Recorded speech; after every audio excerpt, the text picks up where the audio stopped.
This is Andi Purewal for Boxing News. I'm joined by promoter Frank Smith here in Nottingham. Frank, a successful night at the office fair, but that main event, Dalton Smith, first round, nice, easy, early night for us all. But what did you make of Dalton's brief showing? Sensational, to think he's had 9 months out of the ring as well.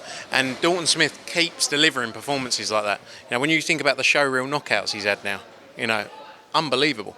And it just shows why he's at the level he's at and why he's going to be involved in those world title fights. He's so confident in his ability and will fight anyone tomorrow. And that's great to be working with a fighter like that. For him to get out, obviously, the end of January as well, it lines up a massive year for him. He has 11 other months to look forward to. WBC route, is that it now? Is he just going down that title route? 100%. Obviously that title's been fought for on March 1st. Between Puello and Sandor Martin. He's number 2. And I think he'll get ordered.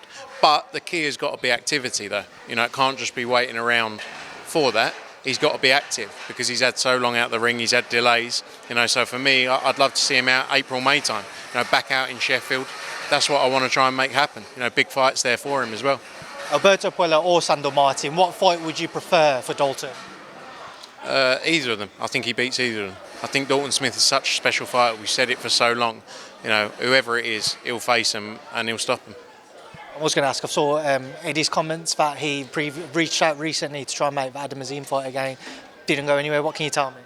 No, I think that, when we were making working on the undercard collectively as a group around Eubank Jr-Benn, that's what he suggested. For me, as I've said during fight week, Dalton Smith's beyond Ouizza. And and that, I think Ouizza had multiple chances. We made offers, he pulled it. We didn't. Dalton never pulled out of a purse bid. He was willing to fight him at any time. As we've shown, doesn't matter what platform it was on. It was about going out there and getting a massive win. Ouizza was the one, or maybe the team around him. And by the way, I don't say they're wrong. Do you know what I mean? But you can't call out people's names if you're then going to pull out of fights. Maybe that fight happens in the next 2-3 years. Maybe it never happens.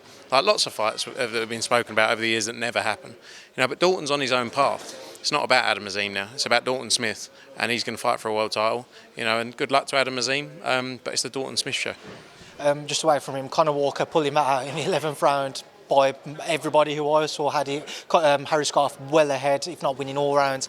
What do you make of that stunning stoppage? Sensational. I agree. Probably 9 if not 10 rounds. But what a way to finish. And a bloke that, like Harry Scarf's a nice bloke as well, but Conor Walker, a guy that truly deserves it. And sometimes when you work with people like that and you have relationships with people like that and they do things like that, I got in the ring, he said, that's changed my life. But he's done the work. He's a huge ticket seller. You heard from the noise in here tonight, and he sets himself up for massive fights. And so happy for him because he truly deserves it. Ellie Scottney victorious with that early cut as well, so she had to come through that. But she also called out Sky Nicholson afterwards. Different weights, but only one between them. Do you think we could see it? Definitely. Sky's obviously fighting in March. There'll be a full announcement on that for the Sydney show next week. Ellie's done great things in the 122-pound division. I think, she's sort of completed it, really. She's number one, although she hasn't become undisputed. She's number 1 in the division, Ring Magazine champion. I think the weight has been affecting her for a while, and I think to see her at 126 would be great. Sky is a brilliant fight, and there's lots of fights that can be made there. And with Amanda Serrano likely to probably never defend her belts there again, I can't imagine. There's going to be big opportunities for her. That March card in Australia, George Kambosos Jr returning.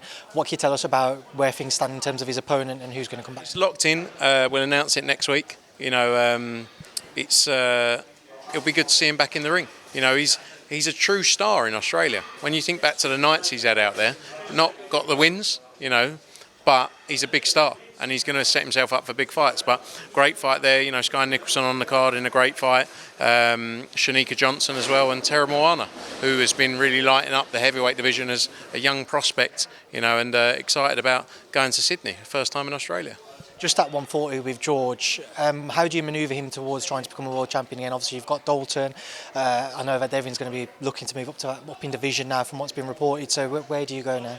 I think he's a fighter that makes a lot of sense for people to fight because, he's a huge character. He's a huge personality, and that is a big part of, especially for people, looking for voluntaries. Someone like George Kambosos is the kind of name you want, because he's been in there with all those names, and he's a massive talker. So I think there's going to be opportunities for him. He's obviously got to come through his fight March 22nd, and then we'll go from there. How far off would the Liam Parrow fight be? Yeah, no, that's something we have been talking about. We looked at that could be possible. We'll see how it plays out. Eubank Jr-Benn finally fully announced, as we said. August 26th, Spurs Stadium. Just walk me through April 26th, August, April 26th, my apologies. I must not be the first person. But yeah, Frank finally over the line. Yeah, look, it's I've spoken about it for 2.5 years. I was getting bored of myself, I didn't stop talking about it. But you've just got to hype it up for another 2 months. I know. But it's a fight that I think the British boxing needed. When you think back to 2 and a bit years ago, when that fight, we were on the Tuesday of fight week, when you think about the scale of that build-up, we hadn't seen anything like that in a long time. And this is going to be tenfold, because there is not just the legacy of the father's names, there's real spite between them now.